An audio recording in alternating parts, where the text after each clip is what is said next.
1 Coríntios capítulo 1, versículo 2, não é Romanos ainda. Nós estamos fazendo aí pequenos estudos, antes da palavra dos cultos de domingo, onde estamos falando sobre igreja. Na teologia, essa matéria é conhecida como eclesiologia, ou seja, a ciência da igreja, aquilo que estuda a igreja. Então, temos debruçado sobre a palavra de Deus para entender o que a palavra de Deus nos ensina sobre o que é essa igreja.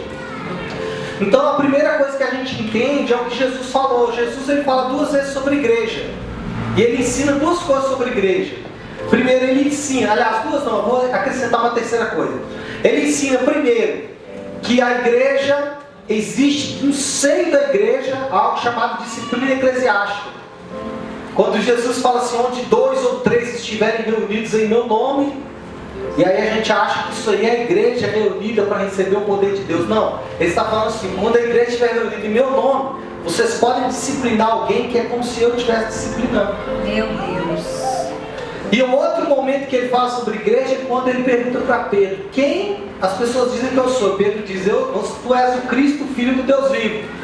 E aí Jesus fala, essa confissão sua positiva é o fundamento da igreja. A igreja é construída na verdade de que Cristo é o único, suficiente e exclusivo Salvador da igreja. Aleluia! É uma confissão positiva, uma confissão verdadeira de quem é Cristo. Depois nós estudamos também o fato da igreja ser visível ou invisível. Por que isso é importante? Porque a igreja católica defende que a igreja ela é somente visível, e que ela só pode ser visível, e que a igreja verdadeira é a igreja que vem desde os apóstolos. Só que aí a gente questiona isso, e a gente dá alguns motivos para se questionar isso, dizendo o seguinte, olha, se o seu pai te ensina a ser uma pessoa honesta, trabalhadora, e você faz o que? Você joga fora o legado do seu pai. O que seu pai deixou para você não tem sentido, porque você não viveu de acordo com o que seu pai deixou. E aí nós entendemos o seguinte, a igreja visível é a igreja que nós vemos, e a igreja invisível é a igreja que Deus vê. Então existe a igreja visível e existe a igreja invisível. E eu até citei na semana passada uma fala de Calvino nas suas Institutas. O que é as Institutas de Calvino? É o que nós protestantes chamamos do nosso tratado, nossos mandamentos como igreja, nossa teologia, tudo que nós acreditamos biblicamente falando.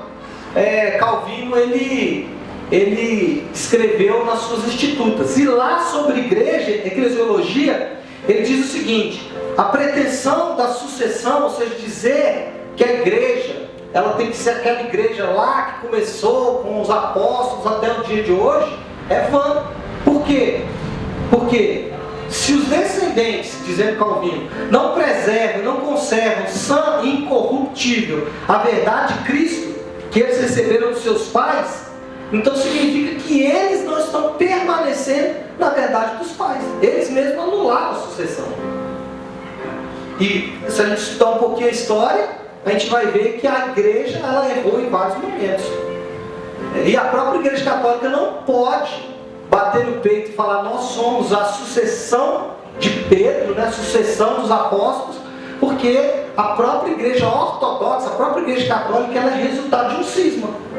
Ela é resultado de uma divisão com a igreja ortodoxa, que aconteceu lá nos idos de 1046, 1056, agora não me lembro ao certo, mas é o cisma que aconteceu. Enfim, a igreja invisível é a igreja que Deus vê, mas a igreja visível é a igreja como nós cristãos a vemos. Nesse sentido, a partir desse pressuposto, a igreja invisível, ou a igreja, a igreja visível, a igreja que nós vemos, como que eu determino então qual é a igreja visível? A igreja visível é aquela que reúne todos os que professam a fé em Cristo e dão provas dessa fé. Então a igreja visível, se você quiser conhecer a igreja verdadeira, você tem que procurar cristãos que têm uma boa confissão, uma boa profissão de fé e que dão provas com a sua vida de que essa confissão de fé alcançaram eles. Podemos incluir aí nessas provas da fé cristã duas coisas: o batismo e a ceia. Então uma igreja verdadeira é uma igreja que, primeiro, tem uma profissão de fé positiva, segundo, tem uma boa profissão do batismo e uma boa profissão da ceia. Tratam de forma muito importante esses dois sacramentos. Outro aspecto da igreja visível é o fato de que todo cristão verdadeiro, ele é capaz de reconhecer a igreja verdadeira. O cristão verdadeiro, nascido de novo, ele é capaz de olhar para uma igreja e falar: não, essa é uma igreja verdadeira. E ele também, por outro lado, é capaz de olhar e falar: não, essa não é uma igreja verdadeira. Paulo, ele fala isso no texto que nós abrimos aí. Se você abrir o 1 Coríntios capítulo 1, versículo 2, Paulo fala assim: a igreja de Deus que está em Corinto. A pergunta que eu faço é: será que Paulo tinha condições de determinar quem era o cristão verdadeiro? Não. Por isso que ele faz? Ele escreve a carta a toda a igreja, mesmo sabendo que alguns deles que estavam ali em Corinto não eram a igreja de fato. Então, mesmo ele sabendo: olha, alguns aí não são cristãos de fato, mas eu não tenho como determinar isso. Quem pode determinar isso é só o próprio Deus. O Wayne Grudem, que é um teólogo, e na verdade é quem eu estou baseando esse estudo, ele afirma o seguinte: ele fala assim: podemos afirmar que a igreja visível hoje é o grupo de pessoas que se reúnem uma vez por semana para cultuar a Deus e professar a fé em Jesus Cristo.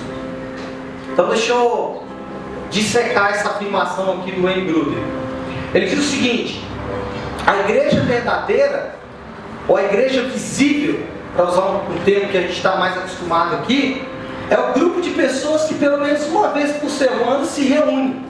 Para o quê? Para cultuar a Deus e professar a fé em Cristo. Lembrando que professar a fé em Cristo que é uma boa confissão e provas dessa boa confissão. Não podemos afirmar com certeza quem é ou não cristão. Nós não podemos fazer isso. Eu não posso afirmar que você é cristão ou não é cristão.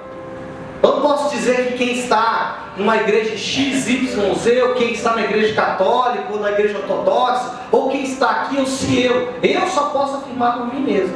Mas eu não posso afirmar que nenhum de vocês são. Ninguém pode fazer isso.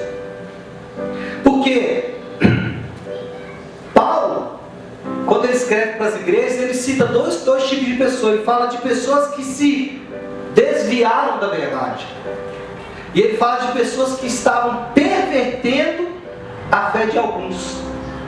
E a própria Bíblia, o próprio Paulo chama algumas pessoas da igreja, se você ler lá em Atos capítulo 20, de lobos vorazes, dentro da própria igreja.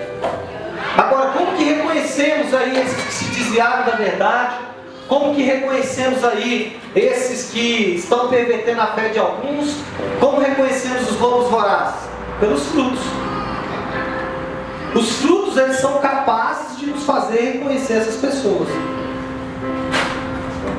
Admitindo, levando em conta essa questão da igreja visível e da igreja invisível, olha o que Agostinho falou. Eu achei legal essa frase dele. Ele disse o seguinte: muitas ovelhas estão fora e muitos lobos estão dentro. Presta atenção, pessoal, presta atenção. Ele diz o seguinte: muitas ovelhas estão fora e muitos lobos estão dentro. O próprio Agostinho, meu Deus, um dos pais da Católica. Ele disse, ó, muitos lobos estão aqui dentro, muitas ovelhas estão lá fora. Então, meus irmãos, quando falamos isso, nós só precisamos tomar um cuidado. Temos que ter um cuidado em mente. O de não ficar suspeitando de todo mundo. Senão a gente começa a falar, não, esse é, aquele não é, esse é, aquele não é. Calvino, de novo nas suas Institutas, ele advertiu para esse perigo, dizendo o seguinte: devemos proceder um julgamento amoroso, reconhecendo como membro da igreja visível todos que, olha só, Calvino diz, olha, nós precisamos fazer um julgamento, mas ele deve ser amoroso, admitindo como parte da igreja todos os que pela confissão de fé, ou seja, a forma como ele confessa a fé em Cristo, além disso, o exemplo de vida e a participação nos sacramentos. Ele coloca 3 condições para a gente entender e para a gente achar as verdadeiras ovelhas. Primeira coisa que ele fala é a confissão de fé, o exemplo de vida e a participação nos sacramentos, para todos aqueles que professam a mesma fé em Cristo. Amém?